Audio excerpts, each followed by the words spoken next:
Hello everyone, आप लोग का हमारे चैनल में स्वागत है। अगर जो आप हमारे चैनल में नया हो तो प्लीज़ चैनल को सब्सक्राइब कर लीजिएगा और बेल आइकन को क्लिक कर दीजिएगा ताकि मैं कोई भी वीडियो अपलोड करूं तो नोटिफिकेशन सबसे पहले आप लोग के पास जाए। दोस्तों, ये टाटा की V6 गाड़ी है और आज हम बात करेंगे कि जब हम स्टीयरिंग को दबाते हैं तो हॉर्न किस माध्यम से बजता है। तो उसी के बारे में आज हम बात करेंगे और आप लोग को बताएँगे कि जो उसका कनेक्शन है वो किस प्रकार है। जब हम ऐसे स्टीयरिंग को प्रेस करते हैं तो हॉर्न कैसे बजता है, तो उसी के वायरिंग डायग्राम के बारे में आज हम बात करेंगे और आप लोग को बताएंगे कि जो इसका वायरिंग डायग्राम है वो किस प्रकार है, ताकि फ्यूचर में कभी भी आप लोग के सामने हॉर्न से रिलेटेड इशू आए और गाड़ी का हॉर्न न बजे तो आप लोग उसका वायरिंग किस प्रकार से चेक करेंगे। तो चलिए आप लोग को लेकर चलते हैं जहाँ पे फ्यूज बॉक्स है और आप लोग को दिखाते हैं कि हॉर्न के लिए कौन कौन से फ्यूज और रिले दिए हुए हैं जिसके माध्यम से हॉर्न बजता है। तो हम फ्यूज बॉक्स के पास आ चुके हैं दोस्तों। चलिए जो इसका कवर उसको खोल लेते हैं और फिर आप लोग को दिखाते हैं कि कौन कौन से फ्यूज और रिले हैं जिनके माध्यम से हॉर्न बजता है जब हम स्टीयरिंग को प्रेस करते हैं। तो देख सकते हैं दोस्तों, जो फ्यूज बॉक्स का कवर है उसके ऊपर लिखा हुआ है कि कौन सा फ्यूज किस चीज़ का है और कौन सा रिले किस चीज़ का है। तो चौथा लाइन का जो 5 नंबर फ्यूज है दोस्तों वो हॉर्न का है। उसमें 2 सिस्टम दिया हुआ है। ये वाला जो फ्यूज है हॉर्न और इंजन लैंप का, ये वाला जो फ्यूज है। और चलिए रिले दिखा देते हैं कि कौन सा रिले है। तो ये वाला जो रिले है दोस्तों, ये वाला ये हॉर्न रिले है। देख सकते हैं इस पर लिखा हुआ है हॉर्न रिले। तो चलिए आप लोग को उसका लोकेशन दिखा दे रहा हूँ कि कहाँ पे फ्यूज और रिले है। तो ये वाला जो फ्यूज है दोस्तों ये आपका हॉर्न और इंजन लैंप का है, 2 सिस्टम काम करता है। और ये वाला जो रिले है दोस्तों ये हॉर्न रिले है, जो ऊपर से 4 नंबर का रिले है ये वाला।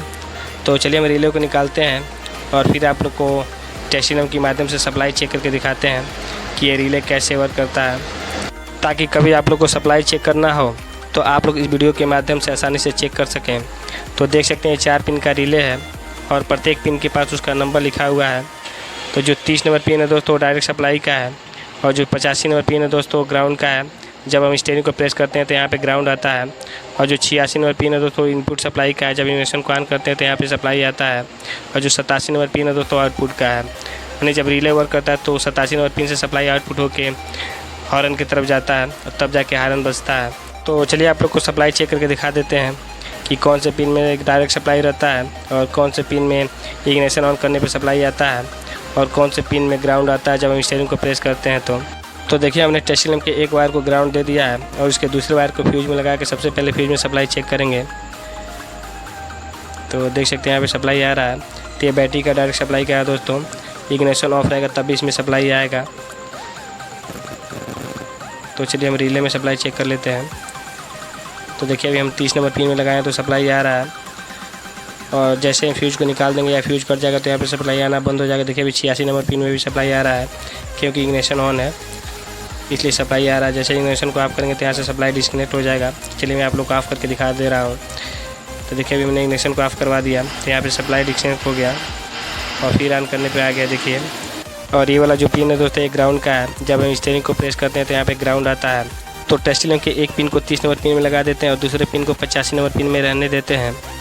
तो देख सकते हैं दोस्तों, जैसे स्टीयरिंग प्रेस किया जा रहा है तो यहाँ पे ग्राउंड आ रहा है 85 नंबर पिन में, क्योंकि 30 नंबर पिन में ऑलरेडी पहले से सप्लाई है तो टेस्टिंग लैंप जल रहा है। तो इसी तरीके से जब स्टीयरिंग को प्रेस किया जाता है दोस्तों तो 85 नंबर पिन में ग्राउंड आता है तब जाके रिले वर्क करता है। तो चलिए जो हॉर्न का फ्यूज उसको निकाल देते हैं और फिर रिले के 30 नंबर पिन में सप्लाई चेक करते हैं कि सप्लाई आ रहा है कि नहीं आ रहा है। तो देख सकते हैं दोस्तों 30 नंबर पिन में सप्लाई आना बंद हो गया, क्योंकि जो 30 नंबर पिन है दोस्तों उसमें जो सप्लाई आता है वो फ्यूज के माध्यम से आता है। और जो फ्यूज कट जाएगा या फ्यूज निकला हुआ रहेगा तो 30 नंबर पिन में सप्लाई नहीं आएगा। देख सकते हैं अभी सप्लाई आने लगा फ्यूज लगाने के बाद। तो जो फ्यूज का कनेक्शन है दोस्तों वो 30 नंबर पिन में है और जो फ्यूज कटा रहेगा या फ्यूज निकल जाएगा तो 30 नंबर पिन में सप्लाई नहीं आएगा। और जब 30 नंबर पिन में सप्लाई नहीं रहेगा दोस्तों तो 87 नंबर पिन से सप्लाई आउटपुट नहीं होगा और फिर हॉर्न नहीं बजेगा। तो चलिए आप लोग को इसके वायरिंग डायग्राम के बारे में बता देता हूँ, ताकि फ्यूचर में कभी भी आप लोग के सामने हॉर्न से रिलेटेड इशू आए तो आप लोग इस डायग्राम के माध्यम से उसका वायरिंग आसानी से चेक कर सकें और अपनी प्रॉब्लम को ठीक कर सकें। तो ये उसका वायरिंग डायग्राम है दोस्तों। देख सकते हैं हॉर्न से रिलेटेड जो भी चीज़ें हैं सारी चीज़ें मैंने इस डायग्राम में दर्शा दिया है। तो चलिए सबसे पहले आप लोग को जो रिले का कनेक्शन है उसके बारे में बता देते हैं। तो ये 4 पिन का रिले है दोस्तों और रिले के 30 नंबर पिन में जो सप्लाई आता है दोस्तों वो फ्यूज से होकर आता है जो डायरेक्ट बैटरी सप्लाई का होता है। और जो इसका 86 नंबर पिन है दोस्तों, वो इग्निशन ऑन सप्लाई का है। जब इग्निशन को ऑन करते हैं तो 86 नंबर पिन में सप्लाई आता है। और जो 85 नंबर पिन है दोस्तों, वो ग्राउंड का है। तो जो स्टीयरिंग है दोस्तों, उसमें ऑलरेडी पहले से ग्राउंड रहता है। और जब हम स्टीयरिंग स्विच को प्रेस करते हैं तो वहाँ से ग्राउंड आउटपुट होकर 85 नंबर पिन में जाता है। और जैसे ही 85 नंबर पिन में ग्राउंड जाता है दोस्तों, तो रिले वर्क करता है, क्योंकि उसके 86 नंबर पिन में ऑलरेडी पहले से सप्लाई रहता है जब इग्निशन को ऑन करते हैं तो। और जब रिले वर्क करता है दोस्तों, तो जो 30 नंबर पिन है वो 87 नंबर को कनेक्ट करता है। और 87 नंबर पिन से सप्लाई आउटपुट होके हॉर्न में चला जाता है।